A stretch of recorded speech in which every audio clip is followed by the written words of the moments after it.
pwede niyong mai-advise sa mga nagli-live-in lang?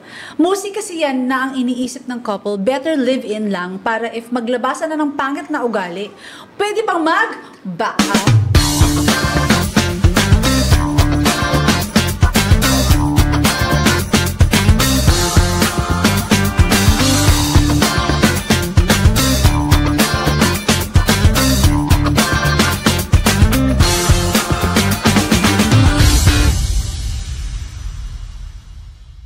Hello, kamusta po bawat isa? Nako, welcome ulit sa ating Payong Kapatid. Yan. Muli po namin kayong inaanyayahan na mag-subscribe po sa aming mga channels sa YouTube, sa Spotify, sa Facebook, sa sa Instagram. Siyempre meron din kaming NGL para kung saan ay pwede kayo magtanong anonymously nang sa ganun hindi kung dahihiya po kayo, at least doon po ay hindi nyo kailangan magpakilala. At handa po kaming tumulong at sana po lagi nyo kaming subaybayan dahil hangad namin po talagang tayo po'y magkaakayan para gawin ang kalooban po ng ating Panginoong Jesucristo. Ayan po. So sisimulan po natin kasi may mga tanong din po kami natanggap, lalong-lalo na sa larangan ng pag-ibig. Yun, pag-ibig. Ano mo bang meron dyan sa pag-ibig na yan, mga kuya? Pero mga kuya, naalala ko kasi mahilig ako mag-shopping. Alam niyo naman tayong mga kababaihan, mahilig mag-shopping. Siyempre kuya, may budget lang ako. Siyempre, kailangan, pag bibili ako, alam kong gustong-gusto ko na kaya ang gagawin ko, lilibutin ko lahat yung mall, susukat ko lahat ng mga natipuhan ko hanggang bibilin ko. So pag-ibig po ba pwedeng gano'n? Pag-uwi mo, hindi mo ulit gusto. Okay, return. Di ba meron naman na siya? Di ba pwede return na lang? Pero kung sa pag-ibig, pwede po bang gano'n na trial and error? Parang try muna, subok-subok. Tapos pag hindi mo na gusto, change! Ganon, mga kuya. Damit! Ay, damit ba yan? Pero mga kuya kasi, kaya ako po natanong, kasi pwede na siya ma-apply sa pag-ibig. Kasi may nagtanong mo sa NGL. Hindi ko natin alam kung sino nagtatanong sa NGL. And kung sino man po kayo, ito po mabibigyan ng pansin na ng ating mga kuya, ang inyong mga katanungan patungkol po sa live-in. Ayan. Kasi kailangan i-differentiate mo muna yung idea ng pag-ibig, marriage. Kasi iba yung subok lang muna. O sige, magkakilalan tayo. O di nasa dating stage kayo. Maganda yan. Nagkakakilala kayo, yan, kinikilala mo yung mapapangasawa mo, hanggang sa, siyempre, magpo-propose ka na for engagement, hanggang sa ikakasal na kayo. Ngayon, pag sinabi mo yung pag-ibig in relation to marriage, tapos subok lang, ay wag muna, live-in na lang muna tayo. Ibang usapan na yun, di ba? Kaya i-define natin para lalo nating maliwanagan, ano ba yung pinaka-design ng Diyos? Di ba? Kasi, yun ang crucial Kasi naalala ko, tinanong si Jesus dyan tungkol sa divorce. Diba? Sabi niya, is it lawful for a man to divorce his wife? Ang sagot ni Jesus, from the very beginning, God created male and female. And sabi niya, tapos, ang sunod yun, and the two shall become one flesh. No? So, pag sinabi mo yung marriage, ang pinag-uusapan, when it comes yung love, parang na eventually magiging married. Ang idea ng marriage, walang subok dun kasi they will become one. So, mabigat yun Ang idea ng Diyos, hindi lang ito contract Spiritual union ito Correct. Kasi worship din ito As husband and wife, di ba? Worshiping the Lord, you become one in the Spirit. Kaya kung nasabing worship din, sabi ng Panginoon, do not be equally yoked with unbelievers. Sabi niya, what can, kunyari, who belong to Christ, be joined to Satan. Yan, lupit dun sa Corinthians yun 2 Corinthians 6 ata yun.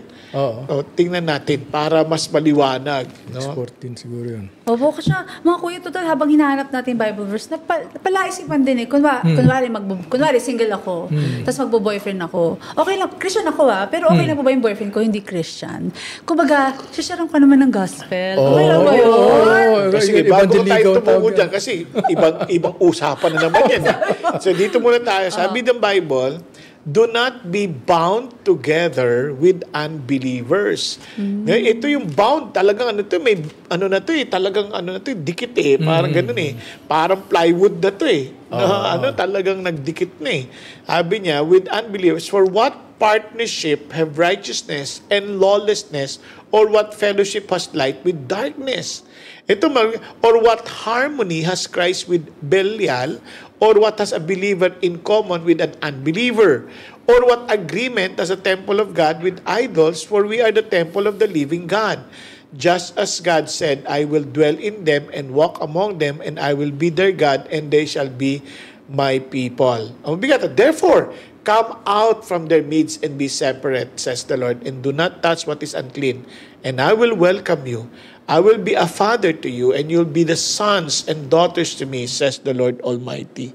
Hindi, yung idea ng being bound together, yung in a sense, pati marriage, is talagang worship yan Diba? Kaya sabi ng Lord, ayaw niya na nagsasama ng ganyan. Ano ang pinaka madikit na binding sa relationship? Marriage. Kasi yun ang unang relasyon na nilikha ng Diyos Wow. Amen. Si Adan at si Eva, hindi naman sila magkapatid, sabi sa Biblia. Hindi naman sila mag-ama. Mag-asawa sila. Hindi rin. Mag-asawa sila. The husband and his wife. Yeah. Yes. For this reason, a man shall leave his father and mother and cling to his wife. And the two shall become one flesh. One flesh. Yun ang sabi ng Diyos. Grabe, no? Bigat. Now, ito pa. Kuya Erwin, ang mabigat dito, di ba, nag-bind sila. They're establishing a family. Anong tawag sa tatay? Sa lalaki? Father. Ang father, coming from the Hebrew word Abba, at saka Greek word na pater, ang ibig sabihin nun, unang-una, progenitor. Ibig sabihin, ikaw ang nagsisimula ng panibagong generation. Kaya, a man shall leave his father and mother and cleave to his wife. So, and they shall become one. So, ibig sabihin, parang nagsisimula ng bago na offspring. So, you are establishing a new identity. Kaya sa Bible, meron nga, the son of Zebedee. The son, hindi naman son sa babaeng side sa lalaki. So, pag nag-build ka, ikaw ang nag-establish ng anong klaseng pamilya to that will reflect God. Ikaw yun Kayo nag-start ng generation So, ikaw ang founder. Kaya the father of this this university, founder yun. So, ikaw nagsimula nun. Matibay ka bang pundasyon? Ikaw nag-establish nun ito yung dito siya kilala, yung identity. Tapos hindi lang yun, siya yung sustain, siya yung nagpo-provide, siya yung nagli-lead. Siya lahat, grabe. Talagang mabigat ang role ng father. Kaya, kung gusto mong sumubok, huwag mong subukan na may kasama ka. Ikaw muna as an individual. Ikaw muna, sino ka ba? Nakikilala mo ba yung sarili mo? Imagine if you establish an identity that you yourself do not even know. Yung parang identity mo, parang labo naman di ba? Kaya yun ang problema ng marami. Hindi lang naintindihan what it means to be married at hindi lang naintindihan anong klaseng relationship ng marriage ang pina-establish ng Diyos. At yung sex, which is obviously, ang mga nagli-live in experience yan. Hindi mo na pwede yan ay rin yan, binding yan. Kaya sabi ng Paul, when you give your body to the prostitute, you are one with the prostitute. For they shall become one. So again, yun pa rin ang isang act sa marriage lang pwede. Dapat. Kasi imagine, if you're a Christian, your body is the temple of the Holy Spirit. Papagamit mo ba yan? Basta-basta. Hindi gano'n. Sa boyfriend-girlfriend po, kailangan, nag-a-apply din po ba yun, do not be unequally yoked? Boyfriend-girlfriend? Boyfriend-girlfriend. Meaning kailangan Christian ba din yung girlfriend mo o boyfriend mo? O okay lang, iba-iba iba-ibang opinion dyan. Mga iba very strict, girlfriend pa lang. Kasi iniisip nila na tutuluyan na nila. Tuloy-tuloy. Mga iba naman, parang yun, girlfriend, knowing pa lang. Knowing pa lang. Pero sila na, pero hindi pa sila sigurado. Kaya ganon. In that sense, friends, okay lang maging friends, but you don't join with them sa mga kasamaan nila, ganon. Yung unequally yoke yun eh. Kasi kunyari, pareho kaming businessman ni Brother Bong. Tapos siya Christian, ako hindi. Ako mahilig sa under the table, siya hindi. Unequally yoke yun. Siya hindi niya maatib niya sa konsensya. Hindi advisable po yung Hindi, partnership. sa mga friends. Ngayon, pag marriage, iba na yun. Kasi magkasama na sila eh. Lalo na yun, matindi. Oo, hindi na pwede yun. Kasi parang parang debatable po ba yun kung... Hindi, kung boyfriend-girlfriend kasi, ang idea mo, kung kaibigan ka pala, wala namang problema. Okay. Kaibigan. Pero if you will, pour out, as in, i-open mo na, you'll make yourself emotionally vulnerable. Ay, opo. Siyempre, seryosohan na to. Kuya. Isipin mo naman, be logical enough. Bakit mo sasaktan ng sarili mo? Ganun. Kung hindi maging Christian yan, hindi, di ba, obviously, hindi ka makakatuloy sa marriage. Paano kung, pumunta lang yan o sinamahan ka lang niya dahil gusto kanyang mawin. Ganun nga. Tapos at the end of the day, hindi mo kilala yung tao yan. Maaring mabait yan habang mag-boyfriend kayo. Kaya ang daming mag-asawa ngayon, ang gulo-gulo ng buhay. Kasi They all started with that kind of idea na babait yan, mawiwin ko yan. Ayun. Tingnan nyo, alisin na natin yung issue ng faith. Sabi niya, nakita mo, may bisyo. Tapos sabi ng lalaki, sige, hindi na, titigil ko na ito, sigarilyo na to, alang-alang sa'yo. Habang kayo boyfriend, girlfriend, o nanliligaw pa lang, titiisin niya yan, hindi maninigarilyo. Pero pag asawa mo na yan, sinita mo, ba't naninigarilyo ka? Huwag mo pakialam, paang kita dyan. Lumalabas din ang totohanan. Nangyayari ko talaga. Tapos yung lalaki naman, niligawan yung babae, isip niya, hindi magbabago. Diba yung babae, isip niya magbabago. Yung lalaki naman, isip niya, hindi magbabago. Sexy. Nung lumasawa na, wow! Pagkatapos ng honeymoon, sabi niya, ba't wala kang kilay? Wala, patay. Hinanap yung kilay. Yung naghilamos lang, nawala yung kilay. Yung pilik mata, nawala din. Tapos wala na, naging putla na, lahat. So, tapos yung katawan, naging bilog na. Ganun.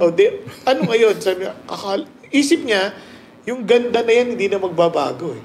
Hindi. So, ito nga. Kaya, ulitin ko, ang pag-ibig, in light of marriage, commitment. Ayun. Hindi feelings yan. Kaya kung subok lang, isip mo, pag nawala na yung feelings, paano na? So, ito nga mga kuya, pwede mong natin yung question kasi connected po sa pinag-uusapan natin. Sabi po sa NGL, hi po, ano po ang pwede niyong mai-advise sa mga nagli-live-in lang? Mostly kasi yan na ang iniisip ng couple, better live-in lang para if maglabasan na ng pangit na ugali, pwede pang mag-back out. Or hindi ka nakatali. Hindi po ba pag nagsasama na sa isang bubong, doon lang naglalabasan ng totoong ugali? Di ba mga kuya? Pag nagsasama na kasi sa isang bubong, doon na nakikita yung, ay, ganito pala siya. Paano kung nagkaanak na? Ayun na nga. Yung live-in, more or less ang napapamit yung babae. Kasi hindi na siya virgin. Hindi na niya may ihahandog yung kanyang katawan sa talagang magiging asawa niya.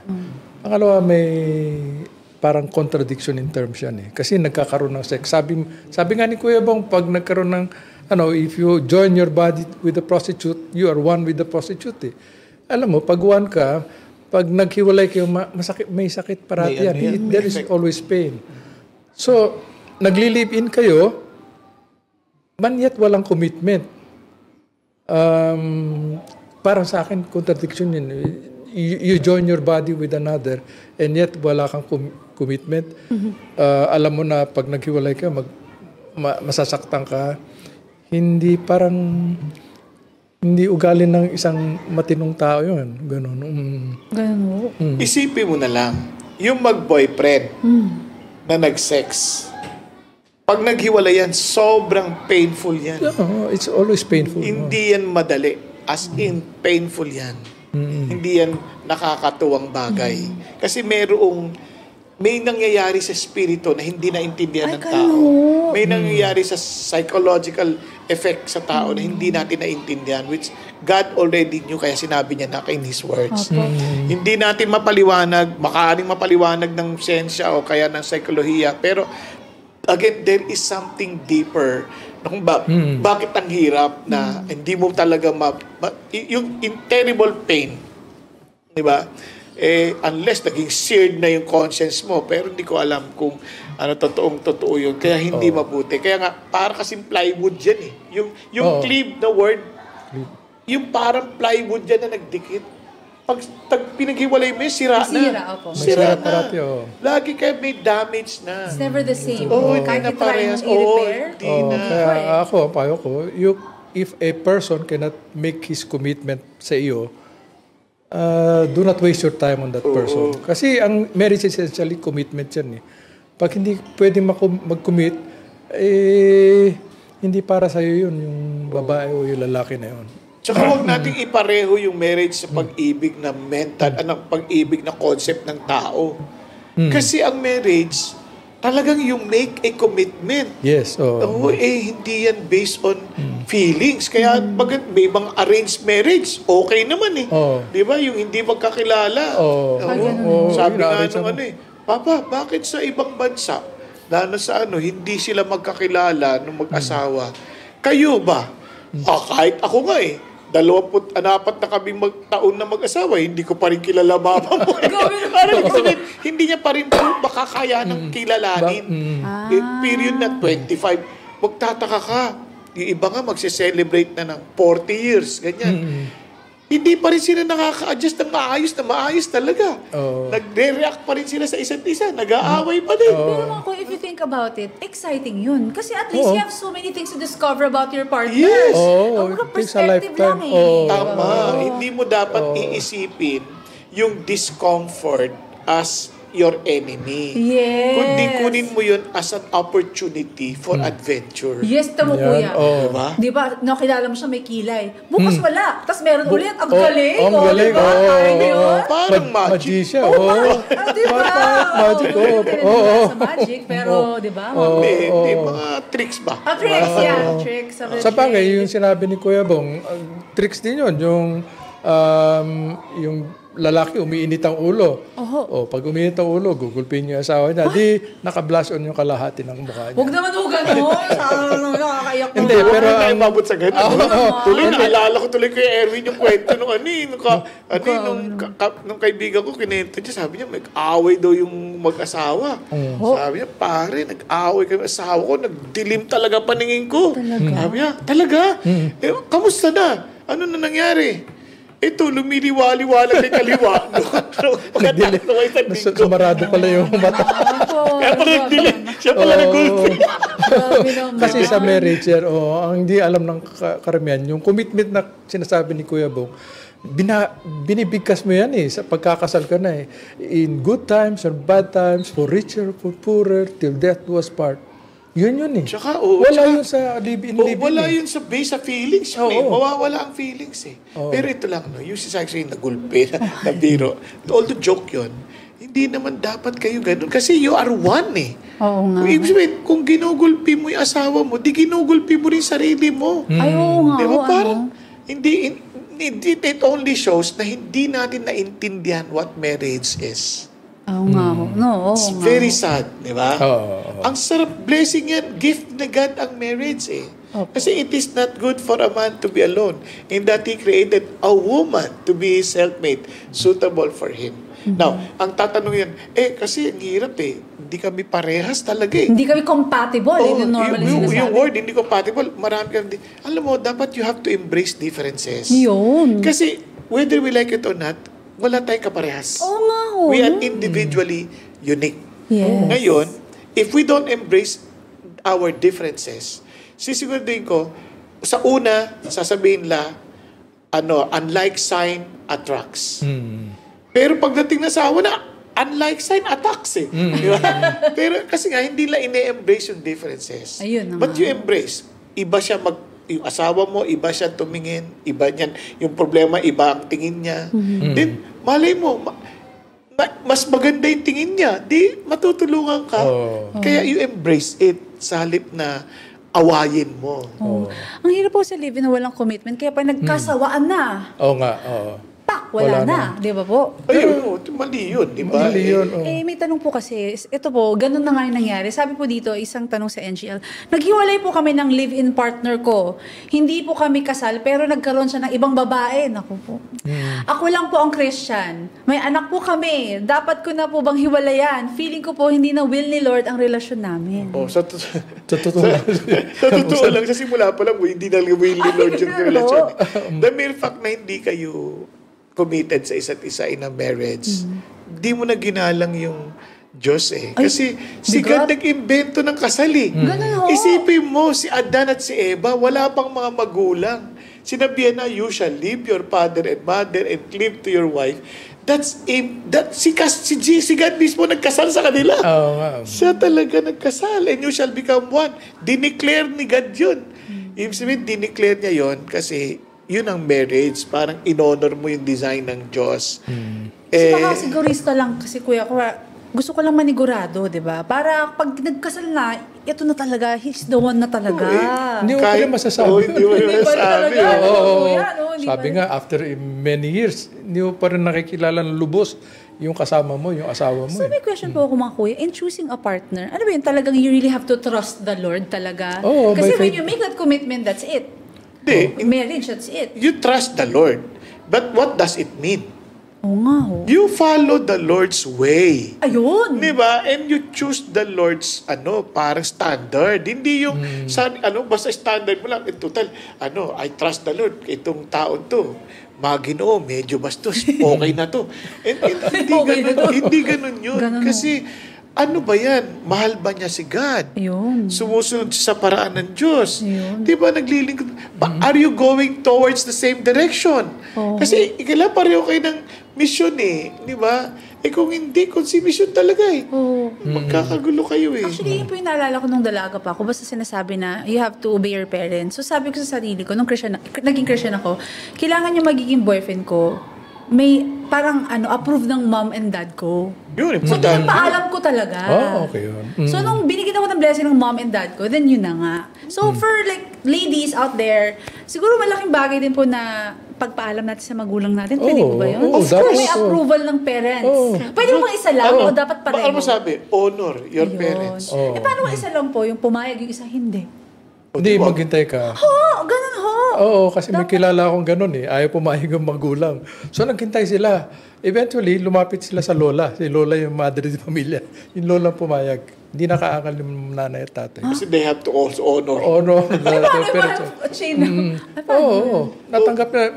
Maayos naman yung pagsasama ng lalaki at babae. Pero hierarchy, sino ba bang dapat masunod? Yung lola o yung parents? Hindi. Yung parents. Sasabihin ng lola yung pagulang. Yung magulang pa rin magdi-decide. Ayun. Pero kasi may magulang sila. Yung lola, binago na yung isip ng anak niya. Tumulong. Lakas ni lola. Lakas. Hindi, siguro mayroong wisdom din yung lola. Ayun.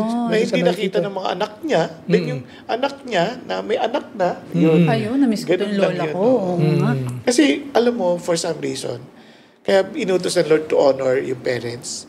May nakikita rin ang parents, ginagamit din sila ng Diyos Amen. to protect the children. Kasi it is their inherent, parang, kumbaga, right mula sa Panginoon Diyos. Ayun. Na to be the protection of the children. So, yung parents, for some reason, parang leader sa kumpanya, no? Kahit sa leader sa church, no? May silang something anointing na binibigay ng Diyos para sa kanila to direct the body of Christ. Same thing with the family. Yung parents, sila talagang, kumbaga designated authority by God para maapangalagaan din yung mga anak-anak nila. Ayan. Ang galing. Kaya mga kuya, maniniwala na naman po ba kayo? Nahingan ko na kayo ng words of encouragement. Tapos na! Ang bilis naman! Opo, kaya mga kuya, ano po ba ang tema ng buhay? Try until you succeed. Subok lang na subok o ano po bang words of encouragement? Pag-encouragement niyo mga kuya. Paano po sa mga umiibig? Sige. Kuya Erwin mapagmahal yan Wow! Nasobrahan yata. Wow! But anyway, ito, marriage is honorable. Hebrews 13:4. Marriage is honorable among all, and the bed undefiled. Hanggang doon lang babasahin ko. bigat. Ibig sabihin, marriage is honorable among all. Dapat respetuhin yung pagsasama ng mag-asawa. Whether it is the parents, yung mga in-laws, kasi kung minsan pag nag-asawa na, nakikialam na dyan yung mga in-laws. Ano? Ang reason nila, gusto namin protektahan yung aming anak, pabayaan nyo muna sila na i-resolve yung issues nila as husbands and wives. Bayaan mo silang matuto. Then you give your advice kung lalapit sila sa iyo. But other than that, leave them be, let them be. No, let them grow on their own. Let the marriage, sabi dito, let the marriage be honorable among all. Pati yung children, ganun. Dapat respetuhin lahat. Lahat, walang exception to. So, yun lang gusto kong sabihin. Kasi sinasabi ko to during pag may mga dedication, marriage dedication, renewal of vows, na mga matatanda na eh. So, sinasabi ko sa kanila, dapat yung marriage ninyo, irespetuhin ng lahat ng pamilya nyo. Iyon ang sinasabi ko, pinapangaral ko sa mga kamag-anak sa lahat. Alam niyo, maganda ang mga susubok sa mga bagay na pwedeng subukan. Pero may mga bagay na tinatawag nating non-negotiable. Yung mga bagay na point of no return. Yung pag hindi mo pwedeng balikan. Hindi mo pwedeng balikan ng kahapon. Tapos na yon. Kaya you better make sure that every choice you make is something that worth living for. Na kahit na balikan mo yung kahapon, hindi mo pagsisisihan. Ganon din ang larangan ng marriage. Ang marriage ay hindi po yan parang tulad ng kasabihan ng mga matatanda na parang kanin na isusubo mo pagka nainitan ka, iluluwa mo. Hindi ganun ang marriage. Ang marriage is a defining moment in our lives. We become one with our partner. Kaya kung yun ba talaga ang gusto mong maging kaisa mo? Kumbaga, yun ba talaga yung gusto mong maging kadikit? Di ba? For the rest of your life. Kaya titiyakin natin na hindi lang tayo papasok sa bagay ng marriage dahil lang sa pusok ng damdamin o dahil sa pita ng laman. Kasi pansamantala lang lahat ng bagay na yon. Samantalang ang inyong pagsasama ay panghabang buhay. At alam niyo po ba, ang marriage ay picture ng relationship ni Jesus sa kanyang church o sa atin. Kaya sabi ng Bible, this is in reference to Christ and the church. Kaya si God, pinapakita niya, committed siya sa atin that no matter what, hindi niya tayo iiwan. Kaya maging ang ating bagay ng eternity is non-negotiable. It's something that we should think carefully. Huwag tayong magbakasakali lamang. And praise God, dahil si Jesus mismo nagsabi, I am the way, the truth, and the life. No one can come to the Father except through me. So hindi mo kailangan sumubok. Talagang lumapit ka kay Jesus, trust His words kasi totoo siya, and hindi lang siya totoo sa kanyang salita, He is also powerful enough to accomplish what He promised. At alam natin yan, bakit? He rose again from the dead, and just as He said, He will be coming back to bring us home with Him in eternity. Dahil yun ang pangako niya, He will never leave us nor forsake us, tulad ng isang buhay mag-asawa. Amen. Amen! Kaya mga kuya, walang patumpik-tumpik, tagline na! Kaya naman kahit umulan, Umaraw. Bagyo! kung kailangan nyo po ng payong, nandito po ang Payong Kapatid. Mga kapatid, alam niyo po, masaya po kami nakakasama namin kayo every Tuesday and every Saturday. Pero syempre mga kapatid, ang tanong ko po naka-follow na po ba kayo sa ating mga social media pages? So okay lang po bang sabihin ko po sa inyo ang ating mga social media pages? Syempre, unang-una sa lahat, meron po tayong Payong Kapatid official Facebook page. Meron din po tayo sa YouTube, Payong Kapatid PH, at syempre po, sa mahilig mag-Spotify audio, di ba? Meron po tayo sa Spotify podcast. At syempre, meron po tayong NGL. Ito po ay pwede kayo magtanong anonymously. So ito po ay meron tayong NGL link at meron po tayong NGL QR code. Ayan po, just scan the code lang po mga kapatid. At syempre po, may bagong-bago po tayo. Instagram account. Yan po yung mga request ng ating mga kuya. So, paano po tayo mag-IG? Punta po kayo sa Instagram account at mag-download lang po kayo ng Instagram and follow us at payangkapatid.ph. Kung mahilig po kayo sa mga inspirational content, yung mga nakakagaan ng loob, ito po ay para sa inyo. So mga kapatid, masaya-masaya kami at lagi tayo nagsasama-sama at syempre, blessed na blessed tayo sa payo ng ating mga kuya at lalo pa tayo lumago sa ating relationship with Jesus Christ. So mga kapatid, see you soon!